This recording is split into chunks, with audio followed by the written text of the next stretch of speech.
नमस्कार दोस्तों, एक बार फिर से आपका स्वागत है target with Goswami YouTube channel में। मैं सुनील गोस्वामी। एनसीईआरटी पॉलिटी की सीरीज चल रही है हमारी। अभी तक हम 7 लेक्चर है वो कंप्लीट कर चुके हैं और आज लेक्चर नंबर 8 हम डिस्कस करने वाले हैं। तो अभी तक आपने वो 7 लेक्चर नहीं देखे हैं तो आप प्लेलिस्ट में जाके देख सकते हैं या वीडियो के डिस्क्रिप्शन में लिंक दिया हुआ है, वहाँ से भी आप देख सकते हैं। देखिए, ये जो सीरीज़ है, ये जो बच्चे रिवीजन कर रहे हैं उनके लिए बहुत ज़्यादा बेनिफिशियल है, या इसके साथ साथ जिन्होंने शुरुआत की है वो पहले आप जो है कोई भी बुक पढ़ सकते हैं, या तो आप लुसेंट ही पढ़ लें, उसी से आपके लिए जो है सी और डी ग्रेड के लिए सफिशिएंट हो जाएगा। या फिर यूपीएससी की तैयारी कर रहे हैं या स्टेट पीसीएस की, तो आप लक्ष्मीकांत को प्रेफर करें, या फिर परीक्षावाणी की जो बुक आती है वो आप पढ़ लें। तो आज का हमारा टॉपिक है वो है राष्ट्रपति और उपराष्ट्रपति पे रिलेटेड है। इससे जितने भी जुड़े हुए तथ्य इस बुक में दिए हुए हैं वो मैं डिस्कस करने वाला हूं अच्छे से। तो वीडियो को लाइक शेयर ज़रूर कर दें। चलिए करते हैं शुरुआत इस मोटिवेशन के साथ कि कमियां भले ही हज़ारों हो तुम में, लेकिन खुद पर विश्वास रखो कि तुम सबसे बेहतर करने का हुनर रखते हो। तो जब भी आप किसी भी एग्ज़ाम की तैयारी करते हो तो आपका जो एक कॉन्फिडेंस लेवल है वो हाई होना चाहिए। देखिए, मोटिवेट आप जब तक खुद मोटिवेट नहीं होंगे तब तक कोई कितना ही कुछ कर ले, आपको ही ज़्यादा से ज़्यादा जो आपके लिए करना है वो आप खुद ही करेंगे। इंस्टा पे फॉलो कर लें, टेलीग्राम से जुड़ जाएं, लिंक आपकी स्क्रीन पे है। तो करते हैं शुरुआत। फर्स्ट क्वेश्चन आपकी स्क्रीन पे है, राष्ट्रपति के निर्वाचन मंडल जो इलेक्टोरल होता है उसकी हम बात करें, निर्वाचन मंडल की हम बात कर रहे हैं। तो जो निर्वाचन मंडल है इसमें इसके सदस्य होते हैं, कौन कौन होते हैं? संसद के दोनों सदनों के निर्वाचित सदस्य, राज्य विधानमंडल के दोनों सदनों के निर्वाचित सदस्य, सभी राज्यों की विधानसभाओं के निर्वाचित सदस्य, या फिर दिल्ली और पुदुचेरी के विधानसभाओं के निर्वाचित सदस्य। तो ऐसे क्वेश्चन हैं वो आपको स्टेट पीसीएस जैसे एचसीएस का एग्ज़ाम हो, आरएस का एग्ज़ाम हो, यूपी पीसीएस हो, एमपी का एग्ज़ाम हो, बिहार का हो, बीपीएससी हो, तो उन सभी में ऐसे क्वेश्चन पूछे जाते हैं। यहाँ तक कि जो है आईएएस के अंदर भी ऐसे क्वेश्चन आते हैं। तो हम इस पे बात करें तो इसके अंदर जो है राइट आंसर क्या होने वाला है वो देख लेते हैं। देखिए, संसद के दोनों सदनों के निर्वाचित सदस्य, ये बात ठीक है। सेकंड हम बात करते हैं राज्य विधानमंडल के दोनों सदनों के निर्वाचित सदस्य, ठीक है। तो ये बात क्या है, सही है? नहीं, गलत है। ये सभी राज्यों की विधानसभाओं के निर्वाचित सदस्य, ठीक है। दिल्ली और पुदुचेरी की विधानसभाओं के निर्वाचित सदस्य, ठीक है। तो इसमें 1, 3, 4, तो ये किस में आता है? आपके डी में आता है।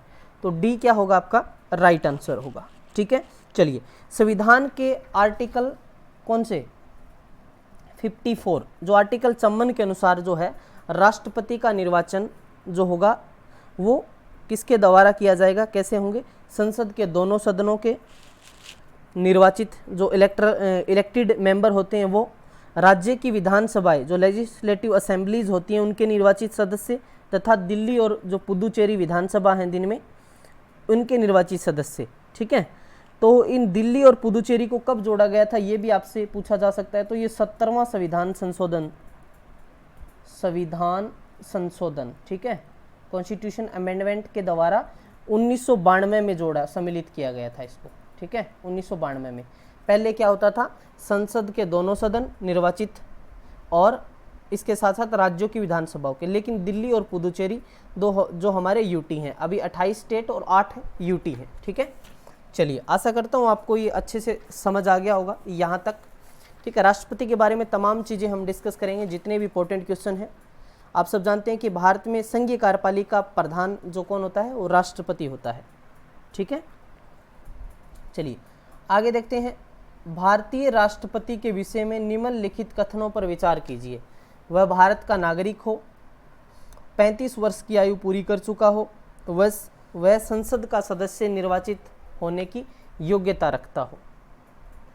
इन पे आपको विचार करना है। देखिए, सिंपल पर्सन अलग तरीके से आ सकता है, जैसे ये क्या है, उसकी योग्यताएं हैं, ठीक है।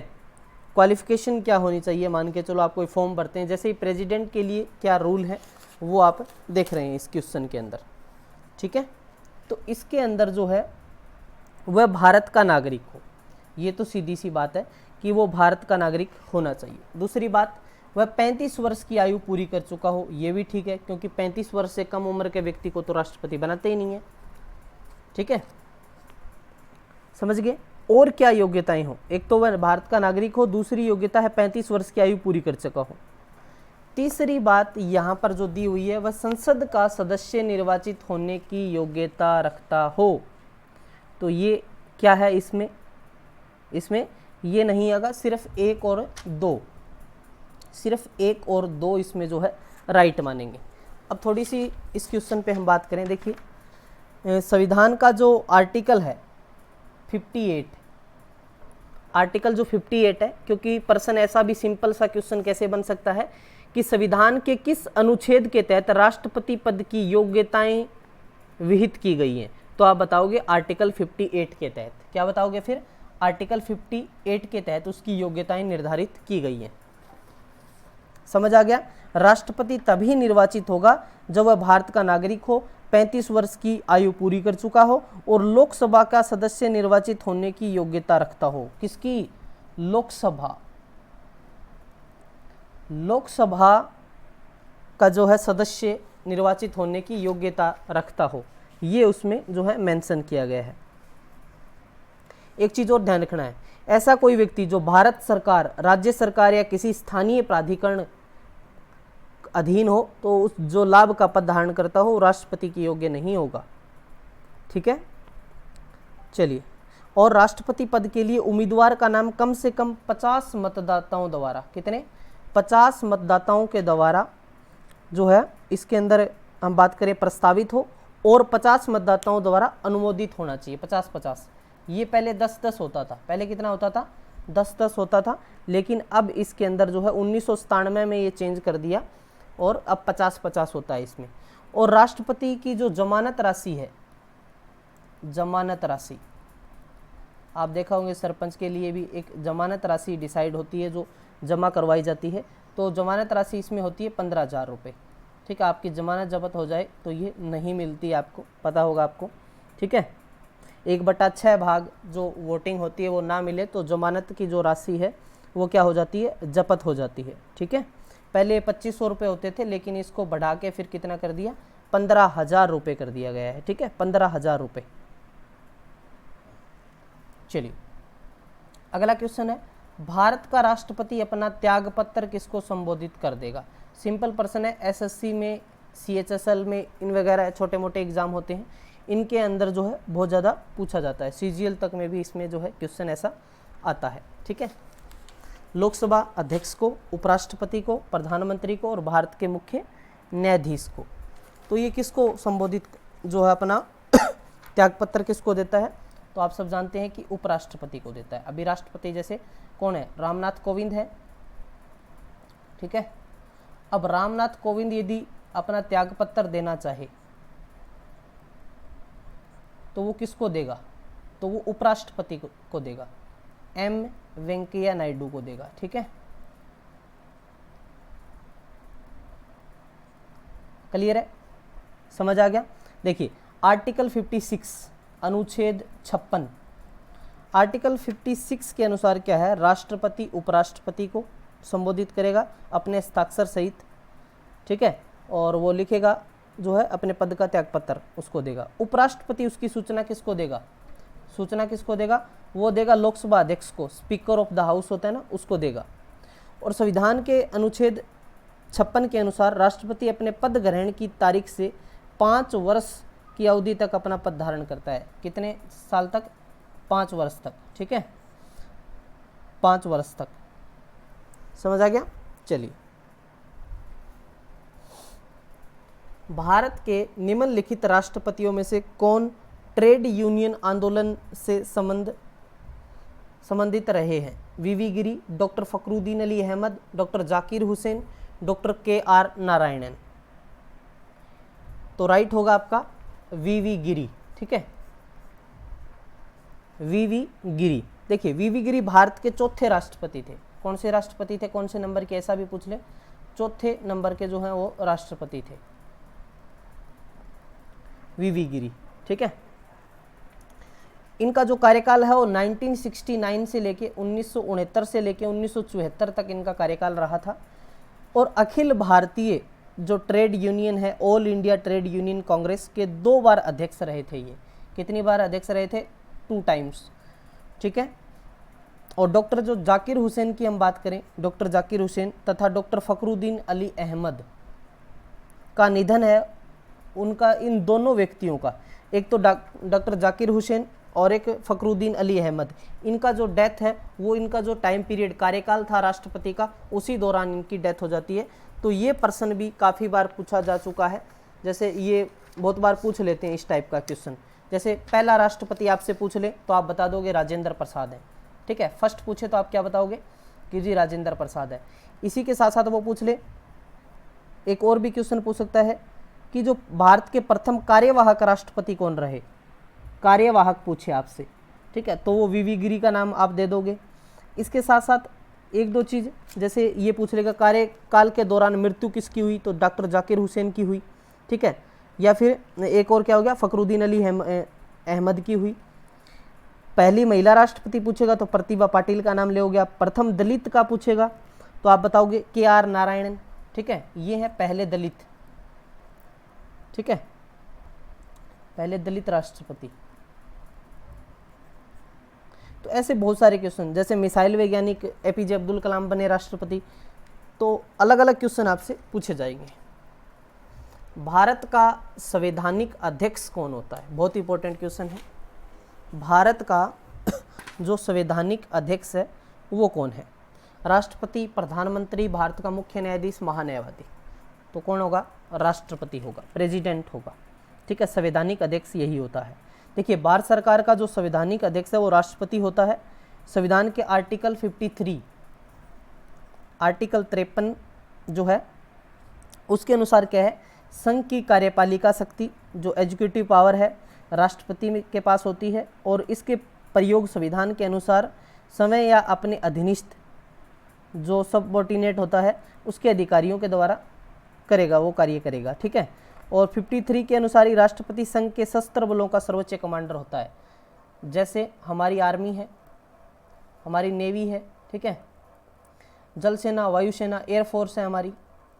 इन तीनों का एक तो जैसे CDS नियुक्त किया है, अभी नया पद क्रिएट किया था सरकार ने CDS का, लेकिन इन तीनों सेनाओं का जो है सशस्त्र बलों का सर्वोच्च कमांडर किसको कहा जाता है? राष्ट्रपति होता है। सलामी देते हैं ना ये, ठीक है। चलिए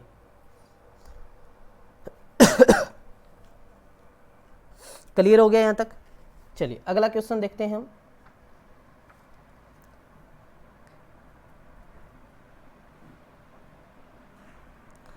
भारत के राष्ट्रपति या उपराष्ट्रपति के निर्वाचन के संबंध में विवादों का समाधान कौन कर सकता है? भारत का राष्ट्रपति या उपराष्ट्रपति का निर्वाचन, मतलब जो इलेक्शन होता है, इसके संबंध में विवादों का समाधान कौन कर सकता है? इंपॉर्टेंट क्वेश्चन है। भारत का महाधिवक्ता, पार्लियामेंट, सर्वोच्च न्यायालय, या इनमें से कोई नहीं? तो कौन कर सकता है? सुप्रीम कोर्ट, सर्वोच्च न्यायालय। कौन करता है? Supreme court. देखिए, संविधान के आर्टिकल 71 के अंतर्गत राष्ट्रपति या उपराष्ट्रपति के निर्वाचन इलेक्शन में क्या है संबंधित है? कोई भी डाउट्स हो, विवाद हो, डिस्प्यूट हो, तो उसका जो समाधान है उच्च न्यायालय करता है, हमारा उच्चतम न्यायालय करता है, सुप्रीम कोर्ट करेगा, ठीक है। और सुप्रीम कोर्ट का निर्णय क्या माना जाएगा? अंतिम निर्णय माना जाएगा, ठीक है। याद रह जाएगा। चलिए, बहुत बढ़िया। केंद्र और राज्य के मध्य संसाधनों के वितरण के लिए, केंद्र और राज्यों के मध्य मतलब बीच में संसाधनों के वितरण के लिए सुझाव, कोई भी एडवाइस है, और राष्ट्रपति द्वारा किस निकाय का गठन किया जाता है? वित्त आयोग का, नीति आयोग का, कराधान जांच आयोग, राज्य वित्त आयोग। इंपॉर्टेंट क्वेश्चन है ये भी। देखिए, सारे ही क्वेश्चन हम 20 क्वेश्चन डिस्कस करेंगे, इनके साथ साथ इनके जो इंपॉर्टेंट फैक्ट्स हैं वो जानेंगे सारे के सारे। तो जो वित्त आयोग का गठन किया जाता है, फाइनेंस कमीशन की नियुक्ति होती है, फाइनेंस कमीशन। संविधान के आर्टिकल 280 अनुच्छेद 280 के अनुसार क्या है? प्रत्येक 5 वर्ष की समाप्ति या उससे पूर्व राष्ट्रपति एक फाइनेंस कमीशन का गठन करेगा, जिसके एक अध्यक्ष और 4 अन्य सदस्य होंगे। एक तो क्या होगा? अध्यक्ष होगा और 4 मेंबर होंगे। ठीक है, जिससे एक अध्यक्ष और 4 सदस्य होंगे। ये हो गया। आयोग का कर्तव्य क्या होगा?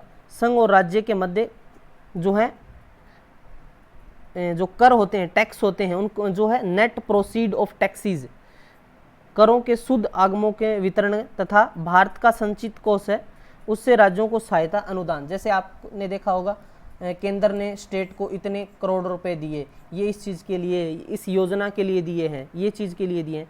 तो जब भी जो सेंटर है वो पैसा देता है तो ये सारी चीज़ें उन्हीं के द्वारा जो है ऑब्जर्व की जाती हैं या उनके द्वारा करवाई जाती हैं। राष्ट्रपति आयोग की सिफारिश जो रिकमेंडेशन है वो संसद के समक्ष रखवाएगा। ठीक है, अब यहाँ पर आपको ध्यान होगा, अब 15वें वित्त आयोग का गठन आपसे पूछ सकता है। 15वां वित्त आयोग,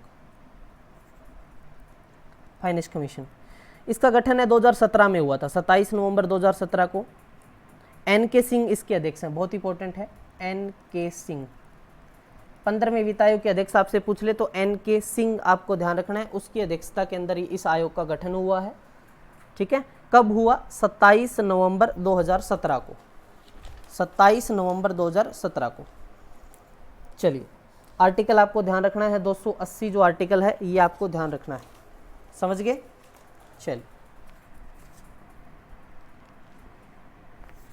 चलिए आगे बढ़ते हैं नेक्स्ट क्वेश्चन की तरफ। भारत के उपराष्ट्रपति का चुनाव किया जाता है, उपराष्ट्रपति का चुनाव किया जाता है संसद के सदस्यों द्वारा, राज्यसभा के सदस्यों के द्वारा, संसद के निर्वाचित सदस्यों द्वारा, संसद और विधानमंडलों के सदस्यों के द्वारा। देखिए, आर्टिकल 66 की बात होगी यहाँ पे। संविधान का अनुच्छेद 66 के अनुसार जो राष्ट्रपति का निर्वाचन है वो संसद के सदस्यों के द्वारा होता है। किसके द्वारा होता है? पार्लियामेंट के सदस्यों के द्वारा। क्लियर है? उपराष्ट्रपति का निर्वाचन संसद के दोनों सदन कौन कौन से? एक हो गया आपका राज्यसभा, एक हो गया आपका लोकसभा। तो इनके सदनों के द्वारा जो मिलकर गठित वाले जो निर्वाचन मंडल होता है उसके अनुसार जो इसका गठन होता है।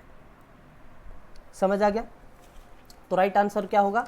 जो संसद के दोनों सदन हैं उनके द्वारा जो है इसका गठन होता है। क्लियर है? यहाँ तक किसी को कोई डाउट है? कोई डाउट नहीं होगा। चलिए आगे बढ़ते हैं नेक्स्ट क्वेश्चन की तरफ। उपराष्ट्रपति पदेन अध्यक्ष होता है। अब यहाँ पर पहले एक चीज़ नोट कर लेना, राष्ट्रपति है उसको 5 लाख रुपए सैलरी मिलती है मंथली, 5 लाख रुपए। उपराष्ट्रपति को कितने पैसे मिलते हैं? तो उपराष्ट्रपति को है वो मिलते हैं 4 लाख रुपए, 1 लाख कम मिलता है। ठीक है, अब कई बच्चों के ध्यान में ये भी होगा कि प्रधानमंत्री को कितने मिलते हैं। फिर प्रधानमंत्री को 2,80,000 रुपये मिलते हैं। ठीक है, प्रधानमंत्री और जो मुख्य न्यायाधीश होता है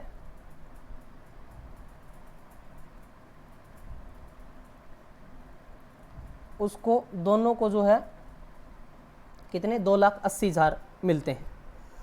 समझ आ गए? और जो मुख्य न्यायाधीश हम बात करें, जो हमारे स्टेट के अंदर जो हाई कोर्ट होते हैं उन वालों को जो है कितने रुपए मिलते हैं? जो है 2.5 लाख रुपए मिलते हैं। ठीक है, क्लियर है यहाँ तक? चलिए, राज्यपाल को कितने मिलते हैं? तो राज्यपाल को 3.5 लाख रुपए मिलते हैं।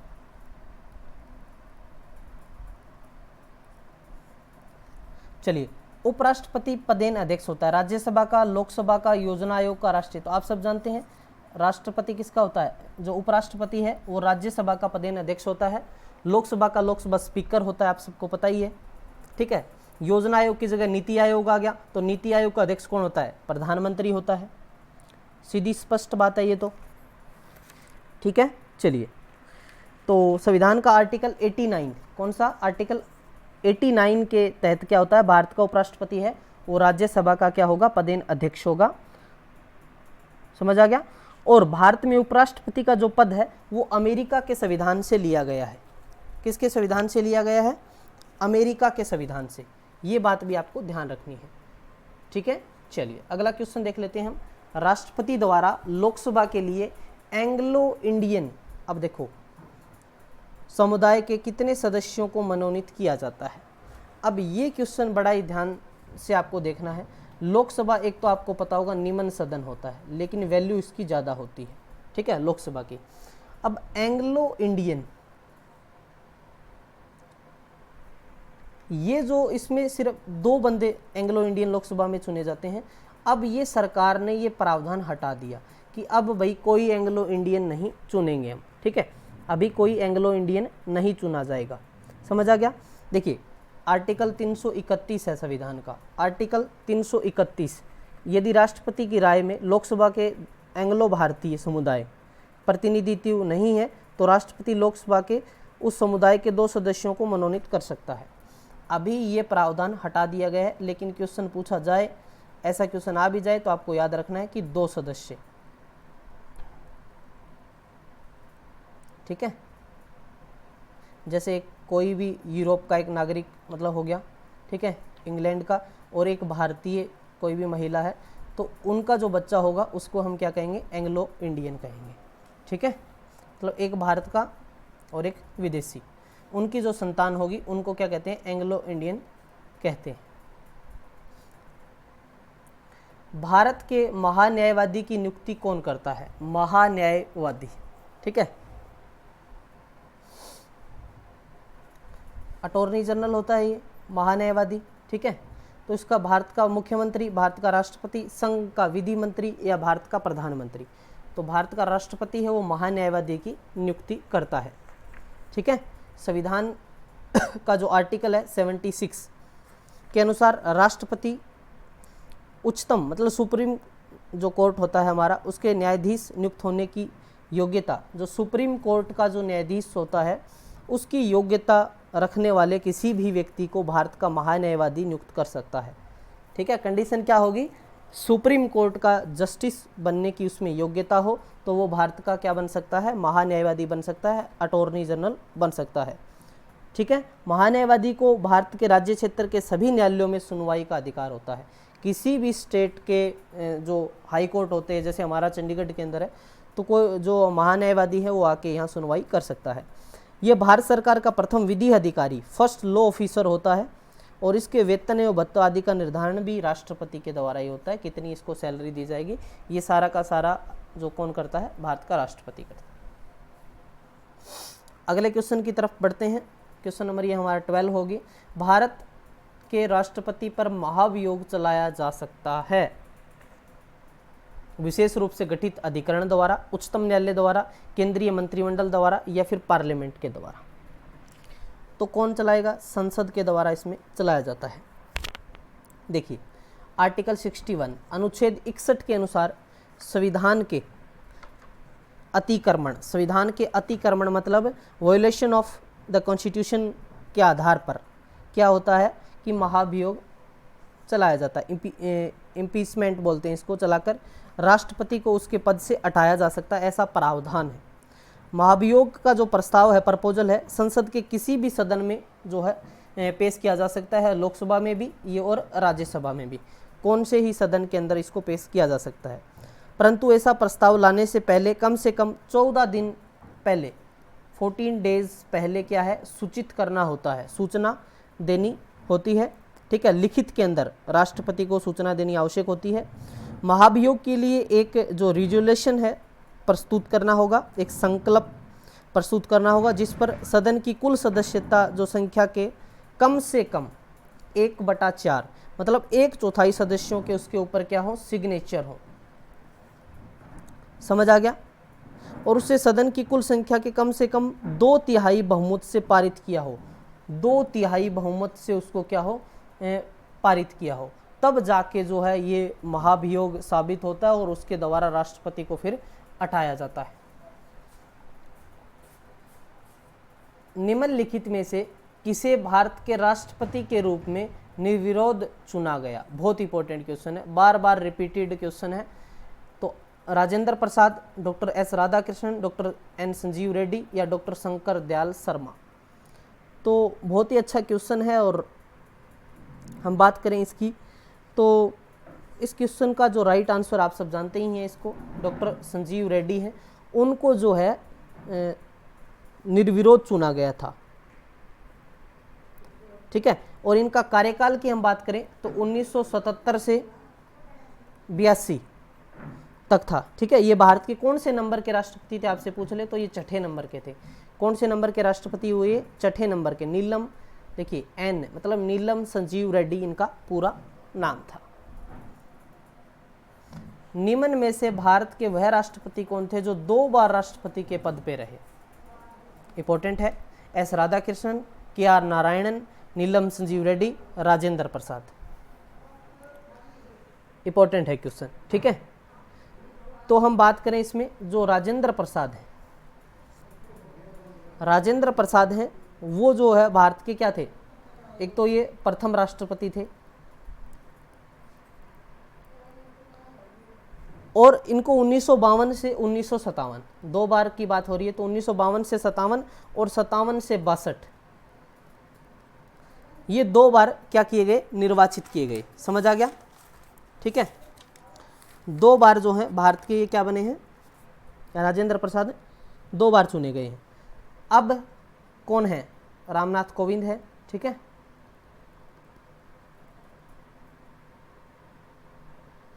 हो गया भाई क्लियर? चलिए अगला क्वेश्चन देखते हैं। भारत का राष्ट्रपति किसका एक अभिन्न अंग है? संसद का, लोकसभा का, राज्यसभा का या मंत्री परिषद का? तो सब जानते हैं आप पार्लियामेंट का हिस्सा है, क्योंकि पार्लियामेंट बनती किससे है? लोकसभा, राज्यसभा और राष्ट्रपति से, ठीक है। इन तीनों से मिलकर ही तो बनती है। तो इसका पार्ट होता है आर्टिकल 79, ठीक है, फिर 80 और 81, राज्यसभा, लोकसभा और राष्ट्रपति, तीनों से ही तो है ये। तो इन तीनों को मिला 79 के अनुसार क्या होता है? संघ के लिए एक संसद होगी, राष्ट्रपति दोनों सदनों से मिलकर बनेगी, और एक तो लोकसभा होगी और एक राज्यसभा होगी। लोकसभा को हम निम्न सदन कहते हैं, राज्यसभा को क्या कहते हैं? उच्च सदन, अपर हाउस, लोअर हाउस। 2 पूर्ण अवधियों के लिए भारत के उपराष्ट्रपति कौन थे? 2 पूर्ण अवधियों के लिए डॉक्टर एस राधाकृष्णन, वीवी गिरी, बीडी जती, एम हिदायतुल्लाह। देखिए doctor S Radhakrishnan, doctor S Radhakrishnan 2 पूर्ण अवधि 1952-57,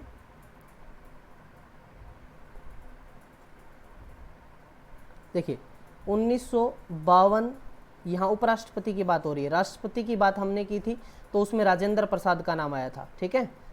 प्रश्न को ध्यान से पढ़ना है। अब यहाँ उपराष्ट्रपति की बात हो रही है, अभी कौन है? एम वेंकैया नायडू है ना। तो अब यहाँ बात करें जो एस राधाकृष्णन थे वो 52 से लेके 57 तक और 57 से लेके 62 तक जो है भारत के उपराष्ट्रपति रहे, ठीक है।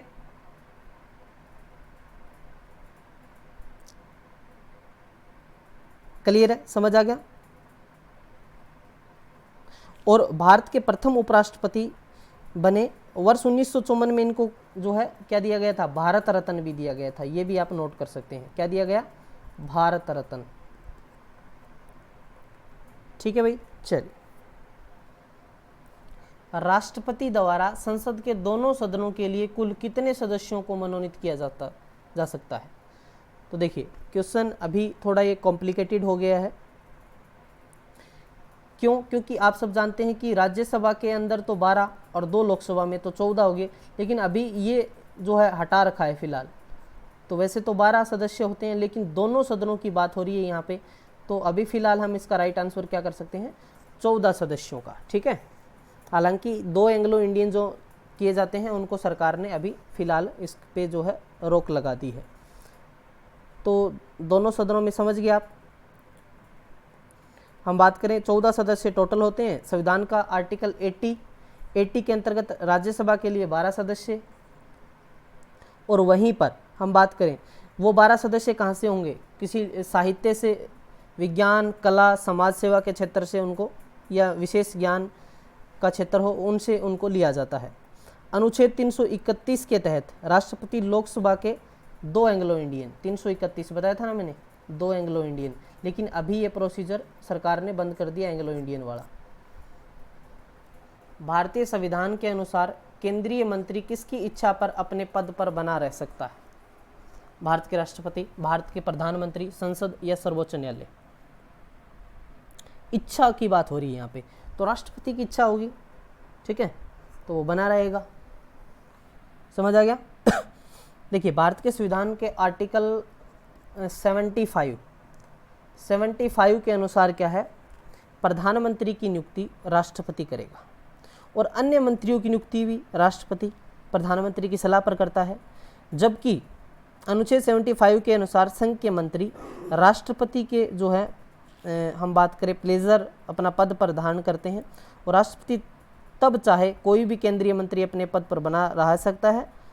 उनके लिए कुछ शर्तें हैं कि वह संसद के किसी भी एक सदन का सदस्य हो, अन्यथा 6 माह से अधिक दिनों तक वह मंत्री नहीं रह सकता। 6 माह तक हो सकता है, 6 महीने तक हो सकता है, ठीक है। तो अभी जैसे हम बात करें ऐसा मुख्यमंत्री के लिए भी है, जैसे अब मान के चलो ममता बनर्जी है, तो अभी फ़िलहाल क्या है वो सीएम है, लेकिन वो किसी भी सदन की ना तो वो जो है हम बात करें कोई विधायक है ही नहीं वो, लेकिन अभी क्या है 6 मंथ के बाद है जो है इलेक्शन होगा, कोई भी उनका एक सदस्य सीट छोड़ देगा और उसकी जगह वो इलेक्शन लड़ेगी और वो जीत जाएगी और अपने पद पे बनी रहेगी। अन्यथा ऐसे भी हो सकता है कि 6 मंथ के बाद वो है अपना रिज़ाइन दे दे और उसके बाद दोबारा वो जो है पद की शपथ ले सकती है, तो और 6 महीने उसके पास ऐसा टाइम मिल जाएगा। तो ऐसा भी कई बार कर लेते हैं, ठीक है। चलिए, भारत के राष्ट्रपति के पद के लिए निर्वाचन का आयोजन निम्नलिखित में से कौन करता है? भारत के राष्ट्रपति के पद के लिए निर्वाचन का आयोजन निम्नलिखित में से कौन करता है? भारत का उपराष्ट्रपति, भारत का निर्वाचन आयोग, भारत के मुख्य न्यायमूर्ति, भारत का अटॉर्नी जनरल। तो भारत का जो इलेक्शन कमीशन होता है, निर्वाचन आयोग होता है, आर्टिकल 324 अनुच्छेद 324 के अनुसार राष्ट्रपति और उपराष्ट्रपति के पदों तथा संसद और प्रत्येक राज्य विधानमंडल के लिए निर्वाचन का आयोजन करता है। और भारत का जो निर्वाचन आयोग इलेक्शन कमीशन ऑफ इंडिया, इसके द्वारा इसको जो है करवाया जाता है। आर्टिकल ध्यान रखना है, आपसे कई बार सीधा ही पूछ लेते हैं कि बताइए कि इलेक्शन कमीशन ऑफ इंडिया किस अनुच्छेद के अंतर्गत आता है, तो 324 बता दो, ठीक है। लास्ट प्रश्न है, राष्ट्रपति का अध्यादेश कितनी अवधि के लिए लागू रहता है? अध्यादेश है वो कितनी अवधि के लिए लागू रहता है, इंपॉर्टेंट है ये भी, ठीक है। तो 6 महीने के लिए।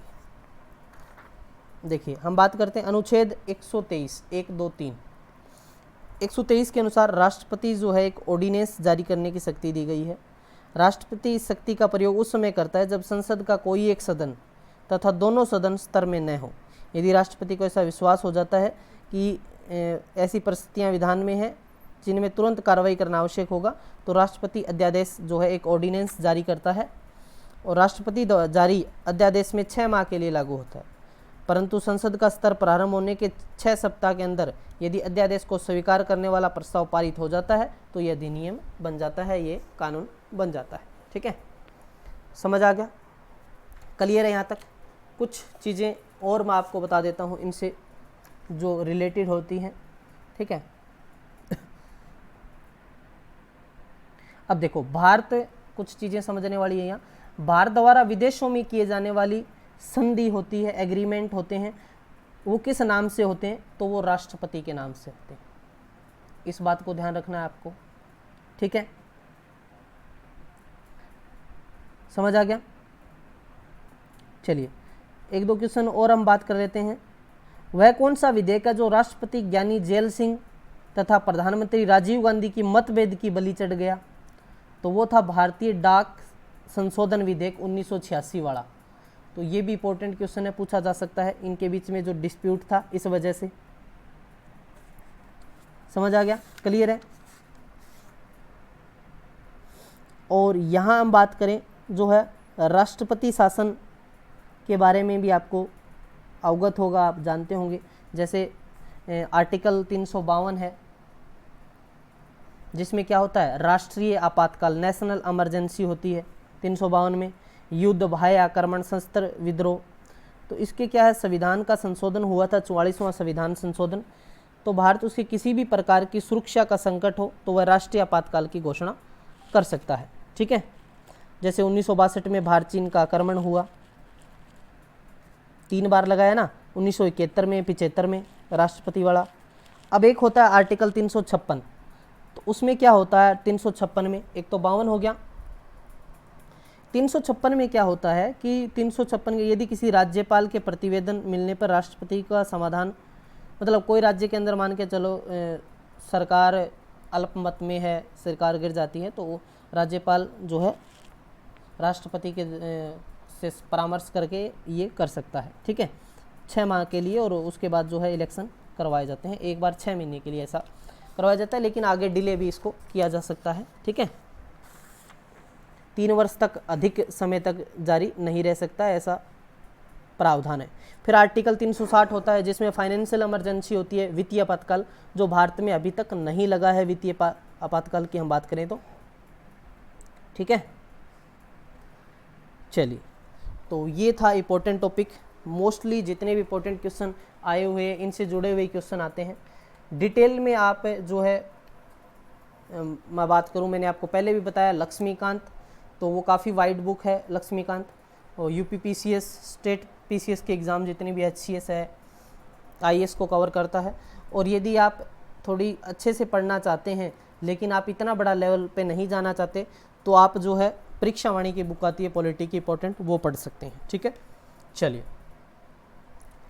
तो ऐप अभी तक डाउनलोड नहीं किए तो आप जाके ऐप को डाउनलोड कर लें। ठीक है, रेटिंग भी ज़रूर करें कि आपको ऐप का डाटा कैसा लगा, कैसे पीडीएफ्स लगे आपको, कैसे नोट्स हैं इसमें, आप वो फ्री में जाके डाउनलोड कर लो। ठीक है, इंस्टा पे फॉलो कर लो जीके बाय गोस्वामी सर, आप फॉलो नहीं कर रहे हैं अभी तक, और टेलीग्राम से जुड़ जाइए। ठीक है, यहाँ आपको पीडीएफ तुरंत मिलती है।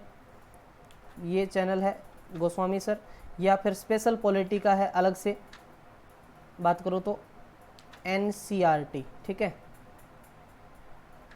@NCRT पॉलिटी, तो ये आप सर्च करेंगे, डिस्क्रिप्शन में लिंक दिया हुआ, आपको कुछ नहीं करना, सीधा ज्वाइन करना है। सीरीज कैसी लग रही है आप अपने कमेंट रिव्यू ज़रूर करें, कमेंट दे सकते हैं।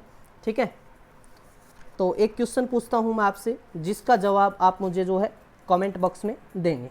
ठीक है,